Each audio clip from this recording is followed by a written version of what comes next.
What is a person's identity? What is your self-identity? In this video, with the help of Jordan Peterson, we're going to dive into precisely that. From a psychological or even metaphysical perspective, what is your soul? And can your identity, can your soul be changed, influenced by other people?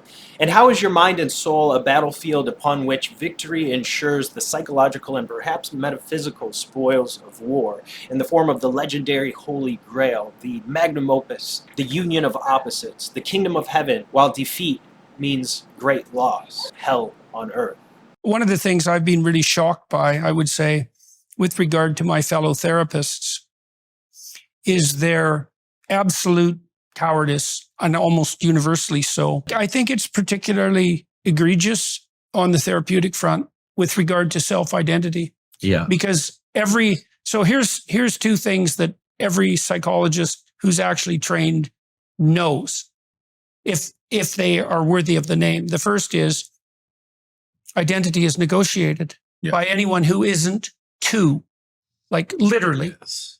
Yeah. By three, you negotiate your identity. And if the definition of being a civilized person is that you negotiate your identity and you do it constantly. Yeah. I mean, you and I sitting here in open dialogue are negotiating our identities, right? Because we're attempting to modify the manner in which we perceive ourselves and present ourselves as a consequence of exchanging information. So that was a very interesting concept to me, that your identity is negotiated from a very early age. When I first heard that, it didn't settle in me. It didn't really sit right. There was something felt off about it. And so I decided I'd try to think it out and talk through it with you, and I'd be very curious to hear your thoughts on this. What do you think? Is your identity negotiated from a very early age, or do you create your own identity? Do you have your own identity apart from what others think or say about you? Let me know in the comments below. I'd love to have a conversation with you about this. So there's a few things to keep in mind here. So, identity in Jungian terms. First, the word identity is pretty loaded, right? We can use that to refer to our personal identity, our social identity, role identity, gender identity, cultural or ethnic identity. But there's really two ways to go about this. You're either looking through psychological lenses or metaphysical. And the question really becomes, who are you? In the realest, most fundamental, lasting, and foundational sense, who are you? Are you just your id, ego, and superego? Are you a bunch of semi-autonomous partial personalities called archetypes?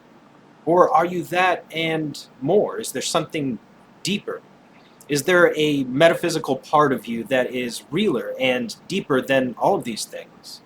The part of you that these other things merely reflect, like the image of you that you see in the mirror each morning, or in the wet, glassy stillness of the lake in the evening just before dusk and darkness set in.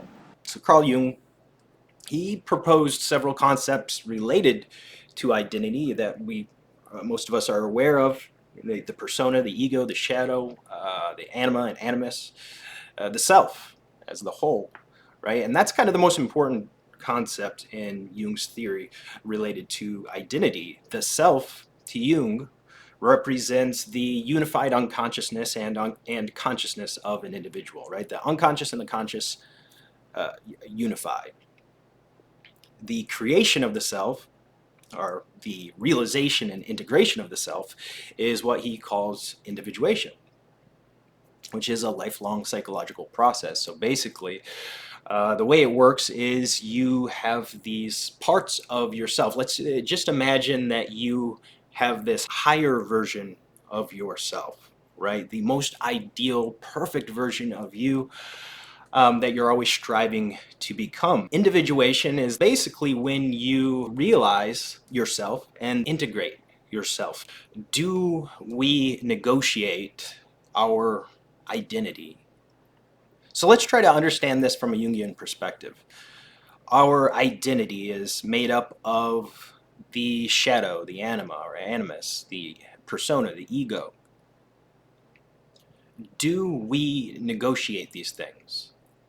Ourself, like the highest version of ourself, let's say, is that something that other people influence? And this is definitely one of those yes and no sorts of scenarios. At very least, this is partially true in a sense. We do negotiate 100% our identities from an early age, in the sense that, well, here's an example. When I was a kid, I don't know, maybe around 7, 8 years old, I went to a camp. And I was playing with my friends, and we were roughhousing as young boys do. And I was pretty good at judo throws. And I basically threw this kid, and he got hurt a little bit, but nothing too severe. But a counselor saw, right? A big, kind of chunky guy came running over. It was probably 18, 19, something like that. And he grabbed me by the shirt, pulled me off balance, and shoved me into the dirt. Thumped his finger on my chest and basically chewed me out. Even though, looking back on that, it seems like a very insignificant thing, that single action led me to believing that the authority figures in my life existed, at least in part, to knock me down, to push me into the dirt, and to humiliate me in front of my friends and in front of everyone. And it wrote a little story in my mind called something like, I am rejected, humiliated, and sneered at by those in power. This is who they are, and this is who I am. And the poverty and victim mentality that was fairly common in my social class, let's say, and the environment I lived in growing up, really only solidified that. This was actually something that I had to work out. I had to kind of dig down in my unconscious mind, realize that part of my shadow, and understand, oh, okay, this is something that I need to correct. I can't live with a poverty mentality like this. And thankfully, that's something I've done, or at very least done my best to do. And there you have it. So the negotiation process there between myself and that camp counselor was something like me, as I play in the yard with these kids, saying, look at me. I'm big, I'm strong, I know wrestling, I know judo, I can take you guys down, I'm the big dog. And then the counselor coming by and saying, no, you're not. Shoving me in the dirt, thumping his finger in my chest and saying, listen, you're small, you're insignificant, you're insufficient, you're incompetent, you are nothing. Now, did he really say that through his actions or his words? No, of course not. But my little brain took it that way, and my big brain kept it that way years later. Without even realizing it, I was negotiating for a part of my identity, and I got a bad deal. I got gypped. Whether he actually wanted anything like that or not. But the other side of the story is there's that self, that higher self, let's say. It's incredibly difficult to put your finger on. And it's so abstract, it's so conceptual, it's ethereal. And we'll dig a lot deeper into that later at the end of this video. I have an old excerpt that I think you'll really enjoy if you haven't seen it yet. But I think we all intuitively understand, we know that there is a version of ourself. You might call it the soul, you might call it the spirit, you might call it your higher self, you might just call it the self in Jungian terms. But whatever you call it, I do truly believe with every fiber of my being that there is a version of me that is better, higher than what I've realized and currently integrated. And I think that most of or all of that self or soul or whatever you want to call it is absolutely impenetrable, immovable, unshakable, immutable by anyone else.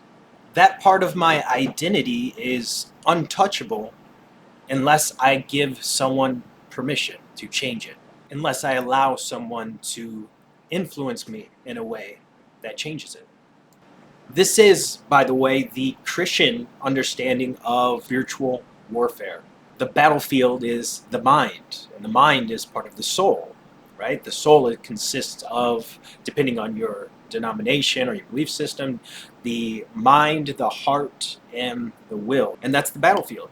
That's what the enemy, and you could take that in a number of different ways from a religious perspective. And just under 85% of the world is either Christian, Muslim, Hindu, Jewish, or another religion. So the vast majority of the world believes in this or something like it. So from a religious perspective, the enemy is the fallen angels, the demons, the evil spirits. You can also see the enemy as basically anyone or anything that is actively trying to pull you down from ascending to the highest version of yourself, to heaven, joining heaven with earth, seeking that union of the opposites. And the way the enemy attacks you, whether the enemy to you is evil spirits, malevolent gods and demigods, or the powerful semi-autonomous partial personalities in the collective unconscious, those shadow archetypes that don't exactly have your best interests in mind, let's say, isn't by attacking your body, but is by attacking your soul. And the way the enemy attacks the soul